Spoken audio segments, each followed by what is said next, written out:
Hi friends, இன்றைக்கி நம்ம என்ன வீடியோ பார்க்க போகிறோம்னா 8000 பட்ஜெட் செக்மெண்ட்டில் பெஸ்ட்டான 5 ஃபோன் பற்றி தான் பார்க்க போகிறோம்.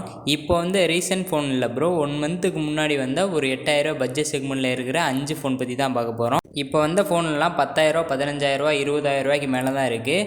ரீசெண்டாக 1 மந்த்துக்கு முன்னாடி ஒரு 8,000 பட்ஜெட் செக்மெண்ட்டில் 5 ஃபோன் பற்றி தான் பார்க்க போகிறோம்.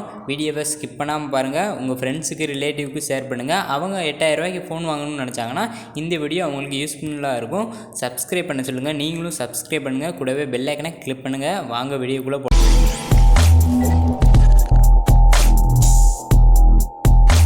இந்த வீடியோவில் நம்ம ஃபஸ்ட்டு எந்த ஃபோனை பற்றி பார்க்க போகிறோம்னா ரியல்மி C11 தான் ப்ரோ. இந்த ஃபோன் ஒரு 8,000 பட்ஜெட் செக்மெண்ட்டில் என்னென்ன ஸ்பெசிஃபிகேஷன் இருக்குதுன்னு நம்ம பார்ப்போம். இந்த ஃபோன் ரீச் ஆகிறதுக்கு முக்கிய காரணம் வேர்ல்ட்லேயே ஃபஸ்ட்டு ஹீலியோ G35 ப்ராசஸ் இவங்க தான் ஃபஸ்ட்டு கொடுத்துருக்காங்க. இந்த ப்ராசஸ் கேமுக்கெலாம் சும்மா தாறுமாறாகவே இருக்குன்னே சொல்லலாம். இந்த ஃபோனோட டிஸ்பிளே கண்டிஷன் பார்த்துக்கிட்டா 6.5 இன்ச்சில் ஃபுல் HD டிஸ்பிளே கொடுத்துருக்காங்க. ரேம் வேரியன்ட் பார்த்துக்கிட்டா 2GB ரேம்லேயும் 32GB ரோம்லேயும் கொடுத்துக்கிட்டு இருக்காங்க. அடுத்து இந்த ஃபோனோட பேட்டரி கெப்பாசிட்டின்னு எடுத்துக்கிட்டால் 5000 mAh பேட்டரி கெப்பாசிட்டி கொடுத்துருக்காங்க. இது சார்ஜ் பண்ணால் 18 வாட் சார்ஜர்னு கொடுத்துருக்குங்க. சும்மா வேகமாகவே சார்ஜ் ஆகுதுன்னு சொல்லலாம். இந்த ஃபோனோட கேமரா ஸ்பெசிஃபிகேஷன் எடுத்துக்கிட்டால் 13 MP ரியர் கேமராவும் 2 MBக்கு டெப்த் சென்சாரும் கொடுத்துருக்காங்க. செல்ஃபி கேமரா 5 MBக்கு செல்ஃபி கேமராவும் கொடுத்துருக்காங்க. இந்த ஃபோனோட ரேட்டுன்னு பொறுத்துக்கிட்ட 7,000க்கு ஃப்ளிப்கார்ட்டில் அவைலபிளாக இருக்குது. இந்த 7,000க்கு இந்த ஃபோன் ஒர்த்தான ஃபோன்னே சொல்லுவேன். ஏன்னா எல்லா ஃபெசிலிட்டிஸும் சூப்பராகவே இருக்குது. 7,000 பட்ஜெட் செக்மெண்ட்டில் வாங்கணும்னா இந்த ஃபோனை கண்டிப்பாக வாங்கலாம். அடுத்து இந்த வீடியோவில் எந்த ஃபோனை பற்றி பார்க்க போகிறோம்னா போக்கோ C3 ஃபோன் பற்றி தான் பார்க்க போகிறோம். இந்த ஃபோனோட ப்ரைஸுன்னு எடுத்துக்கிட்டால் ஒரு 7,500க்கு இந்த ஃபோன் ஃப்ளிப்கார்ட்டில் அவைலபிளாக இருக்குது. இந்த ஃபோனோட டிஸ்பிளே கண்டிஷன் எடுத்துக்கிட்டால் 6.53 இன்ச்சில் HD+ டிஸ்பிளே கொடுத்துருக்காங்க. இந்த டிஸ்பிளே சும்மா சூப்பராகவே இருக்குன்னே சொல்லலாம். அதுக்கடுத்து இந்த ஃபோனில் மீடியாடெக் ஹீலியோ G35 ப்ராசஸ் கொடுத்துருக்காங்க. இந்த ப்ராசஸ் ரியல்மி C11லேயே அவங்க கொடுத்துருந்தாங்க, இதுலேயும் கொடுத்துருக்காங்க. அதுக்கடுத்து 5000 mAhக்கான பேட்டரி கெப்பாசிட்டியும் கொடுத்துருக்காங்க. இது ஒரு நல்ல பேட்டரி கெப்பாசிட்டின்னு சொல்லலாம். அதுக்கடுத்து கேமரா ஸ்பெசிஃபிகேஷன் எடுத்துக்கிட்டால் 13 MBக்கு பிரைமரி கேமரா கொடுத்துருக்காங்க. செல்ஃபி கேமரா 8 MBக்கு செல்ஃபி கேமரா கொடுத்துருக்காங்க. போக்கோ பிடிச்சவங்க இந்த ஃபோனை கண்டிப்பாக வாங்கலாம். ஏன்னா ஸ்பெசிஃபிகேஷன் சூப்பராகவே இருக்குது. உங்களுக்கு எல்லா ஸ்பெசிஃபிகேஷனும் நல்லாவே இருக்குன்னே சொல்லலாம். ஏன்னா ரியல்மி C11 கொடுத்த மாதிரியே அதே ஸ்பெசிஃபிகேஷன் தான் அப்படியே இருக்குது. இந்த ஃபோனோட வேரியன்ட் பார்த்துக்கிட்டால் 3GB + 32GB வேரியண்ட்டில் அவைலபிளாக இருக்குது. உங்களுக்கு 4GBயும் ரேம்லேயும் இருக்குது, அதையும் வாங்கிக்கலாம். ஆனால் 3GBக்கான ப்ரைஸ் 7,500க்கு வருது. 4GB ரேமில் வர்றது கொஞ்சம் ப்ரைஸ் அதிகமாக இருக்கும். 7,500க்கு உங்களுக்கு பட்ஜெட்னு வச்சுக்கோங்க, இந்த ஃபோனை கண்டிப்பாக வாங்கலாம். ஏன்னா கலர்னால் சூப்பராகவே இருக்குன்னே சொல்லலாம். உங்களுக்கு போக்கோ ஃபோன் வாங்கணும், ஒரு 8,000 பட்ஜெட் செக்மெண்ட்டில் வாங்கணும்னா இந்த ஃபோனை கண்டிப்பாக வாங்கிடலாம், நல்லாவே இருக்குன்னு சொல்லுவேன். இந்த பட்ஜெட் செக்மெண்ட்டில் இன்னொரு ஃபோன் ரியல்மி இறக்கியிருக்காங்க, ரியல்மி C12 தான். இந்த ஃபோனில் 8,000 பட்ஜெட் செக்மெண்ட்டில் என்னென்ன ஸ்பெசிஃபிகேஷன் இருக்குதுன்னு பார்த்துருவோம்.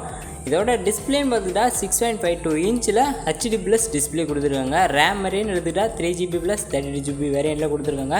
8,000 பட்ஜெட் செக்மெண்ட்டில் 3GB தான் வரும், அதனால் 3GBயும் கொடுத்துருக்காங்க. 4GB இருக்குது, அதையும் வாங்கிக்கலாம். அதுக்கடுத்து 6000 mAh பேட்டரி கெப்பாசிட்டி கொடுத்துருக்காங்க. இதோட ப்ராசஸ்ன்னு பார்த்துட்டா ஹீலியோ G35 ப்ராசஸ் தான் கொடுத்துருக்காங்க.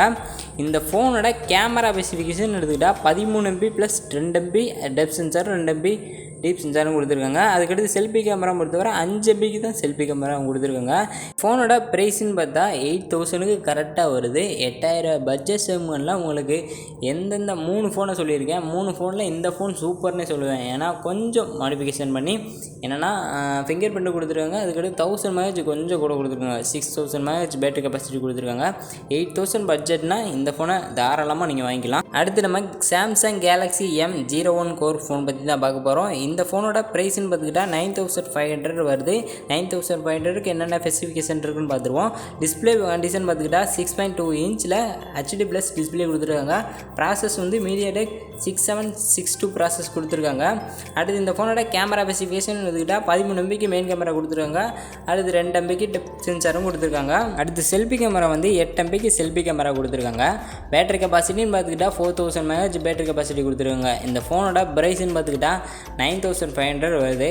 ஏடா 8000 பட்ஜெட் செக்மெண்ட் சொல்லிவிட்டு 9500 சொல்கிறியே, வேறு ஒன்றும் இல்லை ப்ரோ. இந்த சாம்சங் பிடிச்சவங்க இருப்பாங்க, அவங்களுக்கு 8000 பட்ஜெட் செக்மெண்ட்டில் நம்ம ஃபோன் வரலையே அப்படின்னு வருத்தம் இல்லாமல் ஒரு 1500 எக்ஸ்ட்ரா போட்டு வாங்குற மாதிரி இருக்குது. நல்லாவே இருக்குன்னே சொல்லலாம். இந்த ஃபோனோட ஃபுல் ரிவ்யூ அடுத்த வீடியோவில் நான் போடுறேன். அடுத்து ரெட்மி தரப்பில் ரெட்மி 8A ஃபோன் பற்றி தான் பார்க்க போகிறோம். வரிசையாக எல்லா ஃபோனையும் சொல்லிக்கிட்டே இருக்கானே, ரெட்மி ஃபோனை சொல்லுவானா மாட்டான்னு நினச்சிக்கிட்டு இருக்காதிங்க. இந்த பட்ஜெட் செக்மெண்ட்டில் ரெட்மி ஃபோனும் இருக்குது. ரெட்மி ஃபோனை எடுத்துக்கிட்டிங்கன்னா கலர் வேரியன்ட்லாம் நிறையாவே இருக்கும். பட்டு 8000 பட்ஜெட் செக்மெண்ட்டில் என்னென்ன ஸ்பெசிஃபிகேஷன் கொடுக்கணுமோ அந்தந்த ஸ்பெசிஃபிகேஷன் தான் கொடுத்துருக்காங்க. ரேம் வேரியண்ட்டை பொறுத்தவரை 2GB + 32GB வேரியண்ட்டில் கொடுத்துருக்காங்க. ஏன்னா 8000 பட்ஜெட் செக்மெண்ட்டில் 2GB வேரியண்ட் தான் வருது. டிஸ்பிளே பார்த்துட்டா 6.22 இன்ச்சில் HD+ டிஸ்பிளே கொடுத்துருக்காங்க. இந்த ஃபோனோட பேட்டரி கெப்பாசிட்டின்னு பார்த்துட்டா 5000 mAh பேட்டரி கெப்பாசிட்டி கொடுத்துருக்காங்க. இது சார்ஜ் பண்ண 18 வாட் சார்ஜரும் கொடுத்துருக்காங்க.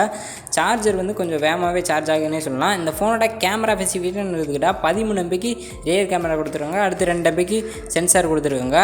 அதுக்கடுத்து செல்ஃபி கேமரா பொறுத்தவரை 8 MP செல்ஃபி கேமரா கொடுத்துருக்காங்க. இந்த ஃபோனோட ப்ரைஸ்ன்னு பார்த்துக்கிட்டா 7000 வருது. 7000 இந்த ஃபோன் ஒர்த்தான ஃபோன்னே சொல்லுவேன். ஏன்னா ரெட்மி ஃபோன் பிடிச்சவங்க இந்த ஃபோனை தாராளமாக வாங்கிக்கலாம்.